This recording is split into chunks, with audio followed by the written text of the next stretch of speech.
Welcome back to the channel, boys. Fablinski's coming at your neck with this Diamond Lands build. Finally, season of the Splicer is here, and I wanted to get this video out the day of the season release, but unfortunately I kept getting a ton of honeydew errors, and I'm pretty sure everybody else did. I was team honeydew. I don't know if you guys are team honeydew or team chicken, but unfortunately I was getting honeydew errors, so it kind of pushed back my schedule for the day. So we're gonna do it today. So let's go over this Diamond Lands build. I'm really enjoying it. I love the fact that you can throw these like ice spears and freeze everything, but let me just go ahead and break down this build. So of course we are on Behemoth. I'm using my cold snap grenades. We're pairing this with Howl of the Storm, so you guys, you slide forward, you use your melee, and it launches stasis. Well, not launch them, but it kind of like raises stasis crystals up from the ground in front of you.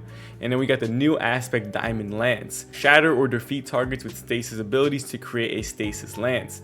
Press your, well, mine's your fire button to throw the lance, so you pretty much just like a projectile, and it freezes the enemy it hits. Or if you press your melee button, it like slams down, almost like the Hunter Shatter Dive, and it freezes the enemies in a small little area around you. Both are really potent. I just think it's really cool to throw them, so that's what I like to do. But honestly, either strategy works.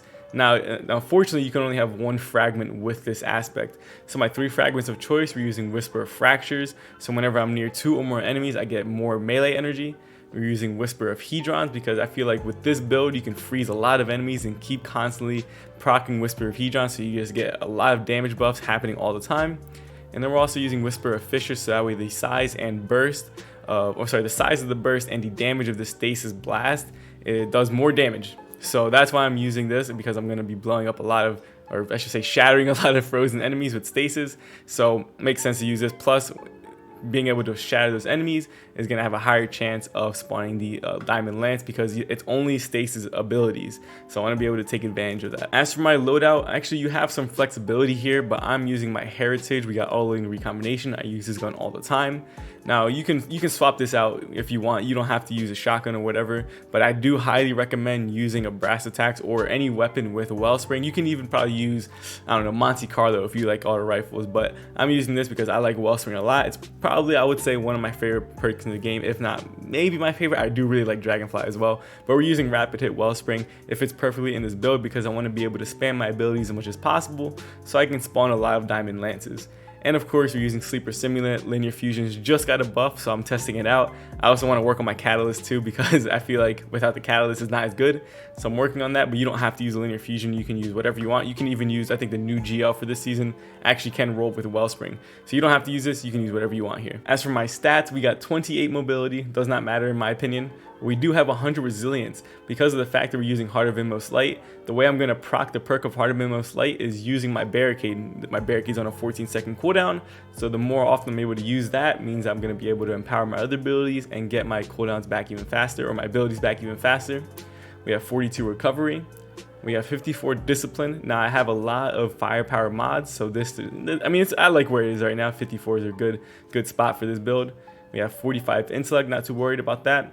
And we have 47 strength. Now I would have liked for this to be a little higher, but we're using double outreach mod, so it kind of makes up for that. And we also have the wellspring weapon, so I can kind of get around that low stat. So let's go ahead and start with our helmet. We're using linear fusion ammo finder because I'm simply using sleeper. Now we also got ashes to assets, gain bonus super energy on grenade kills. I probably should have used the one for the melee kills, but since I need to be able to use firepower, I'm stuck with using a solar elemental type here. So I figured I would throw on ashes to assets because I'm going to use my grenade a lot anyway. And of course, like I said, we do have firepower, so whenever I use my grenade, I get a little bit of grenade energy back, and it does stack. As you can see, it says this mod affects stacks with other copies of this mod, so I do have a few other copies on this build. On my gauntlets, we're using a minor resilience mod. Now we got impact induction, causing damage with a melee attack reduces your grenade cooldown. Now, like I said, I do have a few firepower mods. I would have liked to use the other ones, so that way whenever I do damage with my grenade, it gives me melee cooldown. But unfortunately, I need to be able to use firepower, so that's why you have impact induction right here. And then we got sidearm loader. And we also have another stack of firepower. As for my chest piece, which is also my exotic piece of choice, we're using Heart of Inmost Light. This is like the ultimate ability spam exotic for the Titans. Whenever you use one ability, the other 2 abilities have faster cooldowns, and your melee and grenades do more damage, and your barricade can take more hit points. or has more hit points, I should say rather. So this is perfect for this build because I'm going to use my barricade to proc the, I think it's called empowered or something like that in the game. Yeah, it says right there, empowered. So once my abilities become empowered, I'm going to be able to use my grenade and melee a lot or faster, and I'm going to be able to spawn more diamond lances. And as for my mods, we're using a regular resilience mod. We got arc resist, and we have concussive dampener. Now the main reason I have this on is because I'm also using radiant light. So casting your super causes nearby allies to become charged with light, but the main reason I'm using this is to get that bonus 20 strength. So I need to be able to proc that 20 strength, which is why I have arc resistance on. And as you guys can see right here, I just went over this. I have 47 strength. This is one way I'm able to get that because I don't have really any strength mods on. On my legs, I'm using a minor resilience mod. Now I do have on linear fusion scavenger, but honestly, I would highly recommend using absolution so that way you get some ability cooldown whenever you pick up an orb of power. I simply have this on because I am working on my catalyst for sleeper, but I wouldn't recommend using it for this build. Definitely use absolution. In the gameplay, I have this on because I'm trying to work on my catalyst, but once I'm done the catalyst, I would definitely use absolution for this build because you're going to spawn a lot of orbs of power. Plus, if you're playing with your teammates, if they drop orbs of power, you just get a lot of ability cooldown.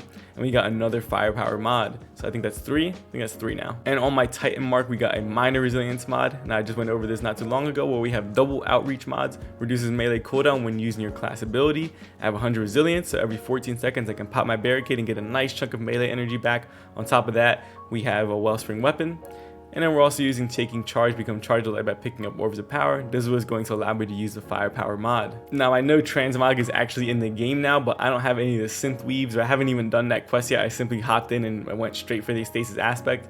But I actually do like this look a lot, man. I really like this helmet. I like the arms here. I think I used this look in a different build, or a different video. I can't remember exactly.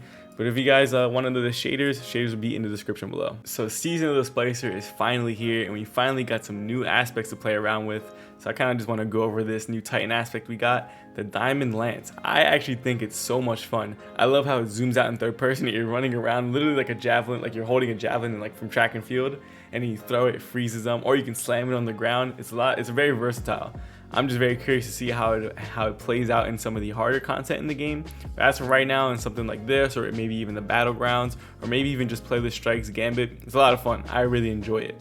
Now as for the activity, I felt like the new activity, what is it called, Override, I don't think it was the best activity to show it often because there really isn't that many enemies in the activity. Maybe it's because of the 6-man activity as opposed to the 3-man in the battlegrounds. I don't know, but I really felt like I was like rushing to try and get to the enemies before my teammates killed them, because it's almost like I'm fighting to have fun, and I really don't like that feeling. I personally think that the battlegrounds are better, but that's a whole different topic for another video.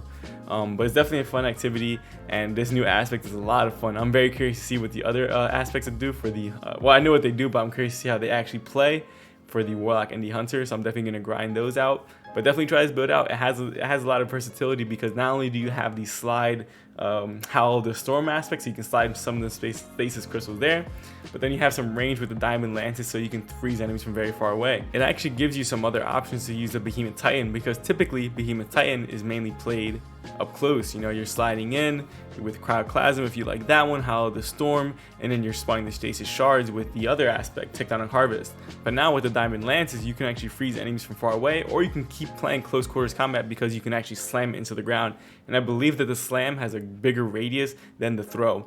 One thing to keep in mind though is that if you are in your super, if you're in your Titan super, I don't know about the other supers, I'm assuming it's the same, but for Behemoth Titan, I know for a fact if you are in your super and you pick up a Diamond Lance, it will cancel your super.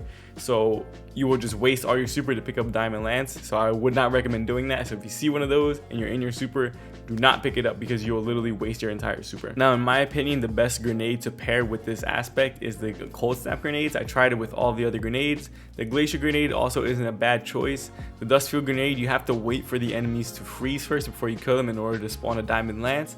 But with the Cold Snap grenades, as long as you kill the enemy that's frozen, like I think you have to kill the first enemy you froze, I don't know, but I just threw it into a crowd of enemies and I killed one of them. They all blew up. It was like a chain reaction, and a Diamond Lance spawned every single time. The Dustfield grenades, like I said, you have to wait for them to freeze, and the Glacier grenades aren't bad as long as you can actually hit the enemies and wait for them to be close enough to then blow up from the stasis like shard explosion. So I would recommend Cold Snap grenades, but if you don't like those, then you can use maybe Glacier grenades. But definitely get this aspect, boys. I really enjoy it. Hopefully you guys will too, and definitely stay tuned for more content. But if you guys like this content, please like, subscribe, and share. It truly helps me out a lot. You can also check out my other videos. Links are in the description below. I have a lot of crazy builds, so go ahead and check that out. And you might as well follow my social media. I have a Twitter and an Instagram, both at @fat_Bloonskis. But with all that being said, deuces.